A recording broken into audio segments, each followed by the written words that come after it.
All right, so I'm switching out the head on this excavator. This one's nice because it's all electronic. So I flip the safety release switch in there, and then I flip the actual triggering switch that opens the clamps.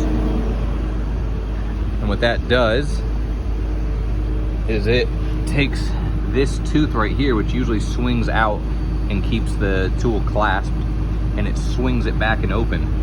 So then I can take this whole head and I can pivot it off of this lower knuckle, and then with it pivoted off of this lower knuckle, I can just drop it off of this primary knuckle and lower it down. And then I gotta lower it down low enough that I can reach up and reach the hydraulic fittings. And the first thing I gotta do, so I don't make a huge mess, is I gotta take a wrench on here and I gotta close the valve so no more hydraulic fluid comes out since it's under pressure, even a minor amount of pressure just from the heat alone.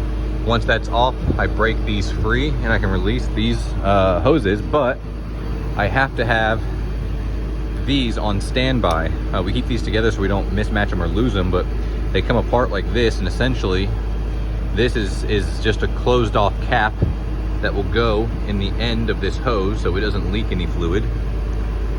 And this is the female end, which goes on the valve itself so nothing gets up in there and contaminates anything. And then once all that's done, I can take this, go do a different job, or attach a different head, a scoop or whatever, and then I have this one here free to work on. And what I'm doing with this, as you can see, is these teeth have been worn down. This is a rock crusher. It literally, like Jaws, just crushes cement and rocks and everything else. But you look at these teeth right here, these have been basically worn down to nubs. I've replaced these probably twice in the past, but we use them all the time. This fifth one's not as worn down, but it's still pretty stubby. These ones down here don't come out, they stick this way, so they don't get worn down as much. You can see they're still pretty long, still have a pretty good end on it. I probably don't even need to mess with those, though I might go through and add some hard facing to the surface to resist the wear and tear. But I just finished doing one of these last week. This is the other rock crusher I finished a few days ago. It was very labor intensive, but as you can see here, we don't even bother painting it or surfacing it or anything because it's going to get crushed away immediately. But I added these big extensions on here, and these extensions here, this one, even these were worn down, which takes quite a long time to do.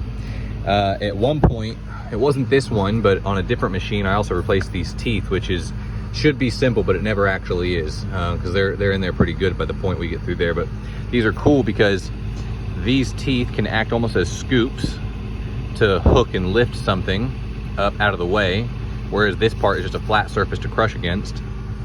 These teeth, these shears, are actually shears. These will slice through rebar and steel and everything else with reinforced concrete, heavy wire as well. And then of course, these teeth are the teeth that break up the stone and the cement, but we have them angled differently. These teeth are angled almost straight out, so we can use just the tip teeth and hook rebar and things like that and pull it out so it's more accessible to clip. If they were curved down, it would be too easy to hook the rebar and then have a hard time getting it unhooked. Since it had already been pulled out, you have a hard time unhooking it. But these ones down here, these are angled down so that it has a more direct impact with the surface of the concrete or the stone when it initially hits, and it breaks it easier. When you look at these, you'll notice that since these teeth hit first and at a more dramatic angle than these teeth up here, what happens is the bottom ends of these teeth, if you make them straight, the bottom end gets worn out first, and it walks it up that way. It also increases the chance that it might break it off completely if it's a real tough job. So by angling these down, it meets it perpendicular and gives a lot better bite and a lot more longevity. All right, I'm back in the cab, and you can hear that ringing, that buzzer. That's because my knuckle, my little hand, is open to release the tool. Now, it's gonna keep this buzzer going as long as that's open, because it doesn't know if I've already attached another tool. If I've attached another tool and I think it's ready to go and I try to lift it, the tool might drop off and hurt somebody or damage the tool or damage property. So as long as that is open, it's not ready to use, and this thing's gonna scream at me. So first, I flip this switch and it closes it. And then I flip this switch and it disengages it so it doesn't open back up if I bump this by accident. So now the buzzer is off, means okay, it's safe, ready to use. I need to bring this boom up and tuck this in and get everything as compact and close as possible so I can move this thing around freely without hitting anything. Now if I hit this joystick right here, if I pull it back to me, it's gonna lift this boom up. So I pull it back, and you can see this boom coming up. I'm gonna keep going all the way, so it's straight up and down. Well, as close as I can get anyway. All right, but now I've got that arm sticking out, the stick, what we call it.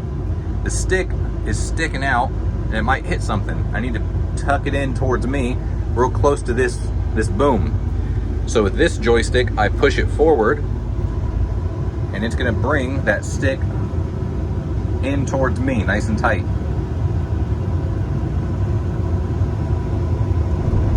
There we go. Now, I'm oriented backwards right now. This cab can twist 360 degrees all day long, but the orientation of the controls never changes.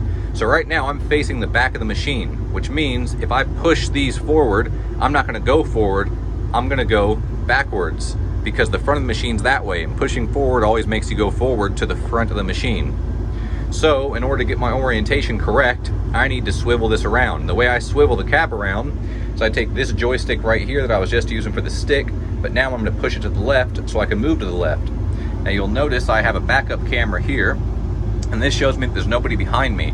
However, there might be something pushed up against the side of the machine I don't know about. There might be something that is in the way that I haven't seen, so I don't want to swing around fast when there's stuff all around me. Somebody might have leaned a tool or something, or a ladder up against the machine, who knows what. So I'm gonna move nice and slow and listen carefully and check my camera and check my windows to make sure I'm not hitting anything.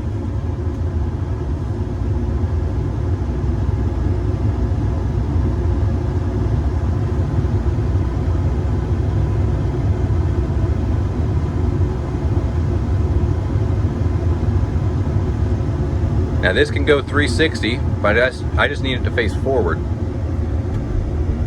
All right, now I got a truck in the way, but I need to get this back in between those two excavators. So I need to turn this, but this isn't like a car with wheels in the front that turn nice and tight. One track moves or the other. So you can use your hand switches, or they're operating the same with the feet. So if my hands are busy working the controls up here, I can still use my feet to run this machine. Now, if I push forward with my toe or forward on this arm here, it runs those tracks over here forward on only this side. Same with the left. If I push forward or forward here, the left runs. Same. If I push my heel down or pull, it runs backwards. If I do both at the same time, forward, both at the same time, backwards. So if I do both at the same time, I use my hand so you can see clearer. When I push them both forward, I come forward. But I need to go this way. So I'm gonna just push this right side, and I start to twist around. Push both forward, get myself a little bit more clearance from what's around me. Now I'm gonna push just this right side. Now if you're in a real tight spot, and you need to move a dramatic amount, like maybe turn this thing a full 90 degrees, then one of the things you can do is you can actually just drop this entire arm down onto the ground, push it down so it lifts the front of your tracks up, and then swivel the arm with one hand while you're operating these controls with the other, and it'll run the tracks this way while the arm is pulling that way, and it twists the thing around real fast. It's like it lifts it up and sets it down in the other direction.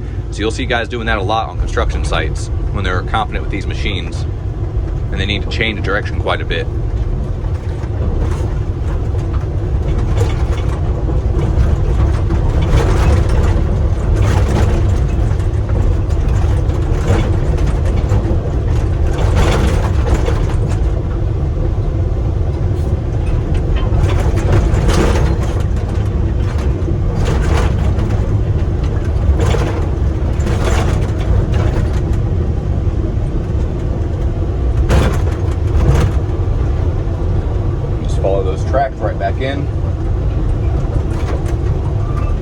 see, swiveling my hand, pulling back with my pinky, forward with my thumb to kind of twist it and turn it.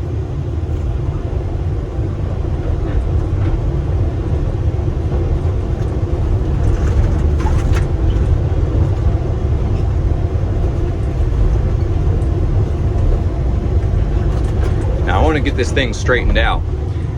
I don't need to be straight, but I want to get this straightened out more. That way we can have more clearance to park trucks next to it. So I'm going to pull back on my left.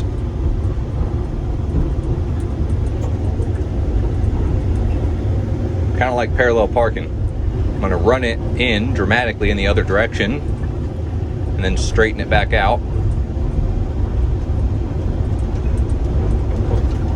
Now I'll run it forward. Pretty close. That's good enough. Now push left to turn left. And typically, as you can see, this one has got a big generator on the back of it. It's got that electromagnet so we can pick up pieces of metal. It's good for stuff like this where there's a whole bunch of metal that'd be too tedious to move by hand or one at a time by grabbing it with a machine like typical. That electromagnet turns on and it just lifts everything at once, makes it a lot easier. But now I need to pull my stick back out, so I'm going to pull back on this switch. See my stick moving out? I want my boom to go down, so I'm going to push forward on this.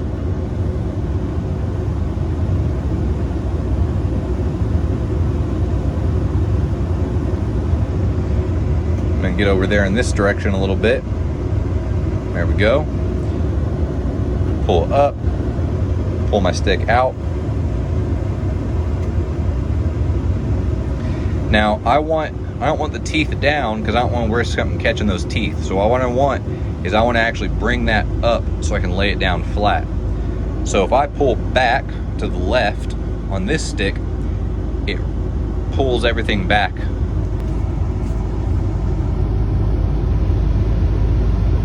So this stick goes to the left and that comes back. Now I can push down this boom. Now I don't want it to miss that piece of metal, so I'm going to bring it back out a little bit, bring it straight down. There we go. Now it can rest there. Now we park it with him resting on things because we don't know how long it's going to sit, and we also don't know if there's an unexpected leak in the hydraulics or there's something that's going to cause it to lose pressure suddenly. And if this thing is sitting up and it loses pressure or it's leaking, it'll drop down and we don't know what it'll hit. So we want to set this down on something where it's nice and secure before we park it. Now, I turn this switch here to turn the motor or the engine down to a lower RPM, down to an idle. And that's what this number is here. 4 means it's on the 4th highest setting as far as RPM goes.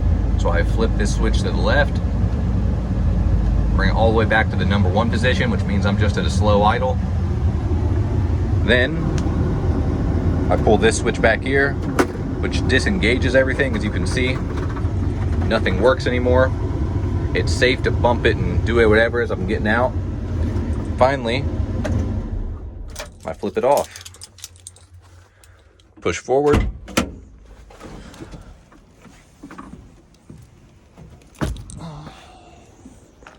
Close her up.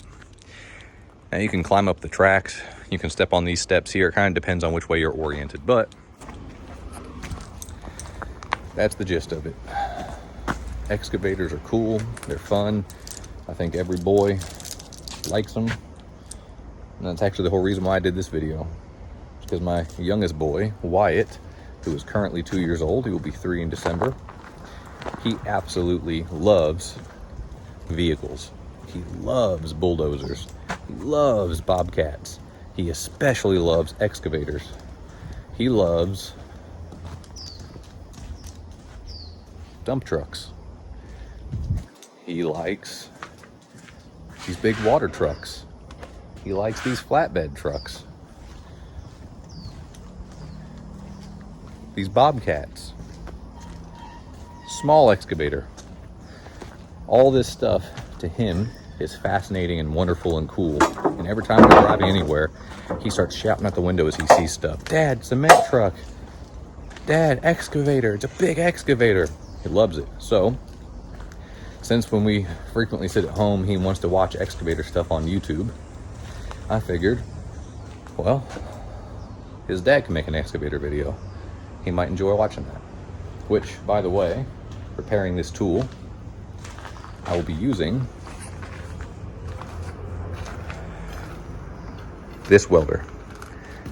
This is my gas, this is my welder, that's my feed gun, my spool gun, well, my wire feed mechanism, my helmet, all that.